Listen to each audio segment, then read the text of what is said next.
இங்க இந்த குள்ள மனுஷன் அவனுடைய ஃப்ரெண்டு கூட சேர்ந்து ஒரு மியூசியம்ல இருக்கிற டைமண்ட திருடலாம்னு சொல்லிட்டு பிளான் பண்றாங்க. அப்ப இவன் ஒரு பேக்குள்ள போய் ஒளிஞ்சுக்கிட்டு அந்த மியூசியம்குள்ள யாருக்குமே தெரியாம உள்ள போயிடுறான். அதுக்கப்புறமா இவன் அந்த டைமண்ட் இருக்கக்கூடிய இடத்துக்கு கீழே போயிட்டு ஒரு ட்ரில்லிங் மிஷினை வச்சு அந்த டைமண்ட சுத்தி 4-5 ஓட்ட போட்டுட்டு அந்த டைமண்ட எப்படியோ வெற்றிகரமா திருடவும் செஞ்சிடறான். ஆனா கொஞ்ச நேரத்திலேயே பார்த்தா அங்க இருக்கிற ஒரு இன்சார்ஜ் அந்த டைமண்ட காணணும்னு சொல்லிட்டு போலீஸ கூப்பிடுறாங்க. உடனே இப்ப போலீஸும் வந்து அந்த இடத்துல தேட ஆரம்பிக்கிறாங்க.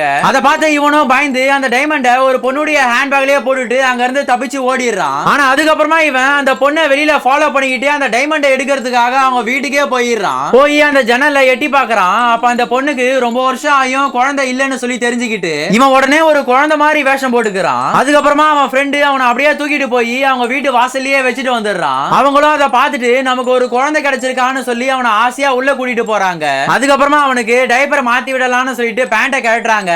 கழட்டிட்டு எல்லாருமே ஷாக் ஆயிடுறாங்க. அதுக்கப்புறமா அவங்க அவனை ஹாஸ்பிடலுக்கு கூட்டிட்டு போறாங்க. அப்ப அவன் அந்த பேக்கை தூக்கிட்டு அங்க இருந்து ஓடி போயிடுறான். சரி, ஓகே गाइस, இவங்க எதை திருடலாம்னு சொல்லிட்டு பிளான் பண்ணாங்கன்னு மறக்காம கமெண்ட் பாக்ஸ்ல கமெண்ட் பண்ணிட்டு போங்க.